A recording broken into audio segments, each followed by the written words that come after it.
You may or may not have seen the news. Tom Henderson put out an article, Season 3 is the point at which executives at Ubisoft are considering pulling the plug on XDefiant in terms of financial support. They may actually keep it online after that, but just give less and less support, lay off devs, all sorts of things of that nature, which we just don't want to see. If anybody remembers, Hyperscape got pulled after 3 seasons, or before the 3rd season, or in the middle of the 3rd season. I never personally played the game, but this is just something to keep in mind. I personally think after they fix the netcode and everything, they need to spend more of their marketing budget on the game to just get more new players in. Like, we've literally hit a point where there are people claiming that it's never going to get fixed in terms of the netcode, but there's people who have been saying that since the beginning. Oh, it's been in works for 3 years. The thing that they fail to realize is that until it hits the masses, until it hits the public player base and everything, and you really get all these people on servers, you don't see all of the issues. Of course, you can see some of them, and they knew that there were issues with netcode and everything like that, but they couldn't tell how severe they were until they had hundreds of thousands or millions of players. Another thing to take into consideration is a lot of the alpha and beta testing was done on PCs, so there wasn't the whole factor of PlayStation Network, Xbox Live, all these other entities that they have to work with and also have to run their netcode through. I was surprised to get on XDefiant earlier yesterday and see that the new Rockefeller playlist was taken down. I honestly think that's a mistake and that it should be left up until the next map is released. I also truly believe that something like an arena playlist or a playlist of the top 2 or 3 most voted maps during the week should be active every weekend on top of double XP. Like, at this point, honestly, we need to be giving out double XP damn near every weekend. Like, keep bringing people back. Keep the player base healthy. Don't worry so much about people getting all their weapons to level 400, because I can guarantee majority of people are just not going to. Just in the meantime of getting more content, we really need these playlists and these little ways of spicing things up within the game. Double XP never hurts. People say Black Ops 6 is going to kill XDefiant, but I think it's its own shortcomings that hurt it more than everything else. Think about it. When the game first came out, it was huge. You know, there's always going to be a good-sized crowd of free-to-play players. Of course, it's in competition with Call of Duty. But at the same time, there's more than enough people who are disillusioned with Call of Duty, as evidenced by the first month, as evidenced by the first hour of XDefiant's launch. Like, just look at it.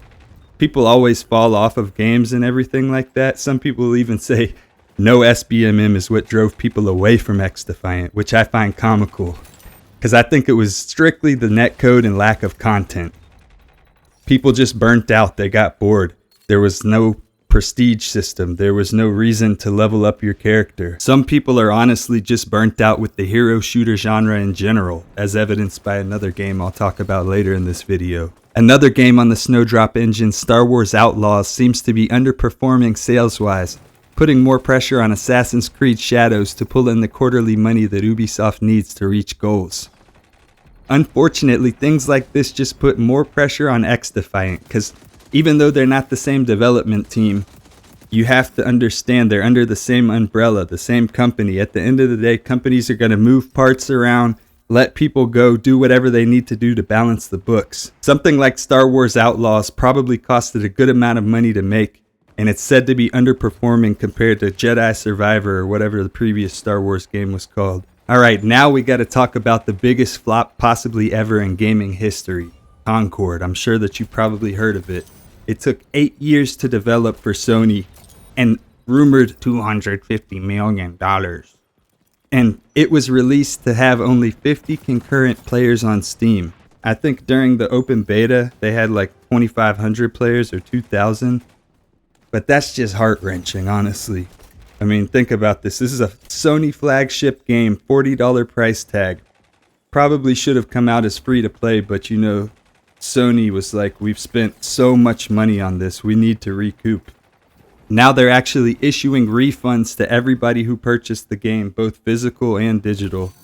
On top of that, they said that they're pulling the game down and planning for the future of it. I don't know if they're going to come back out as a free-to-play.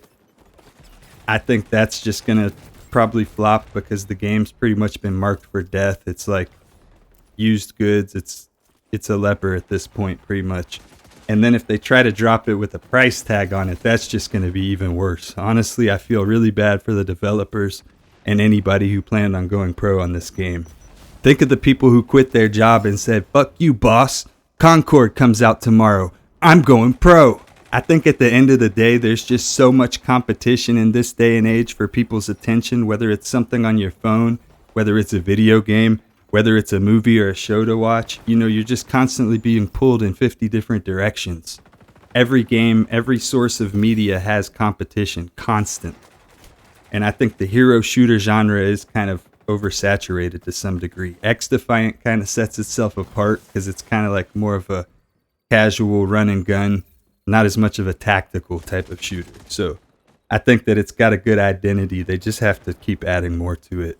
I stumbled upon a YouTube video last night that created a new unfounded fear for me, which is the cylinder under your office chair exploding, sending you flying with a metal shaft up your arse.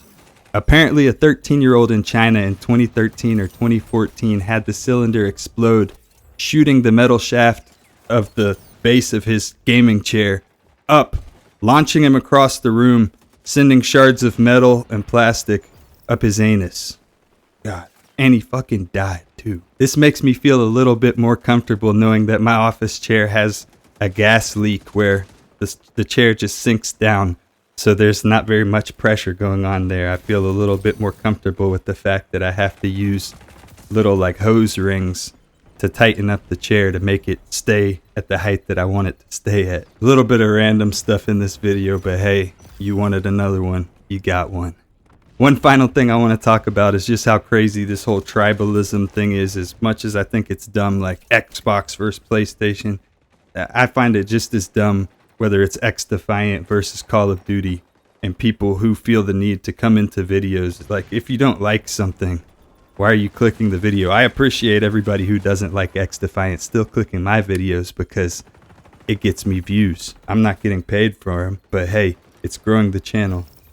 So, you know, at the end of the day, I wouldn't tie my identity or my emotions so much into a game, whether it's how good you are at the game, whether it's what other people think about the game. If you like something, why do you care so much about what other people think about it? Especially when you claim to not care about what other people think about it. I haven't lost complete hope for XDefiant, but it's definitely down, especially for keyboard and mouse players. Input-based matchmaking is set to on by default, I believe. So there's a huge amount of players, a lot of them likely the ones saying, "Oh, I have no problem getting into a match." Well, I don't want to switch to controller just so I can get a larger player pool, because there's a big amount of players who don't even know that input-based matchmaking is on, and they could get faster matches even turning it off. I even turn it off to get faster matches, but I'm just constantly playing against somebody with 150 ping, 120 ping, 180 ping, and it's like they're either unkillable, they're bullet sponges that are invincible, or they see me before I see them on the screen and then kill me with a vector or a sniper or a low TTK weapon before I can even react. And it happens multiple times a match. I just back out of the match. I've even started backing out of the match when I see a high ping player on the scoreboard, which is probably why they don't do it on Call of Duty. But I mean, it's, you know, it's getting to the point where it's like, if I'm going to be playing Puerto Rico Paul every single match, then I'm probably just going to play a lot less. That's nothing against Paul. It just feels like shit to play against you. There's times that I'm literally tempted to message a player and say, "Where are you playing from?" with such high ping, but I'm automatically assuming it's either like somewhere way up in Canada or somewhere with some water between us. So, I mean, it's like there's no point, and they can't control it. They can't control the fact that Ubisoft is cheap as fuck or that Activision's cheap as fuck, and none of these companies put servers closer than 1,500 miles from these people. But I mean, it's just like, it feels like shit. And then the lag compensation, it obviously seems like the lag compensation favors the player with really high ping. I've even heard of people purposely playing on Wi-Fi instead of Ethernet because they get higher ping and they benefit more from the lag compensation. It's just to a point where it's like, man, somebody on Reddit summed it up pretty well when they said it feels like going into work, putting in all your hours, and then you flip a coin as to whether or not you're going to get credit for your hours that you put in. That's what it feels like when you're shooting half your clip into a sponging enemy.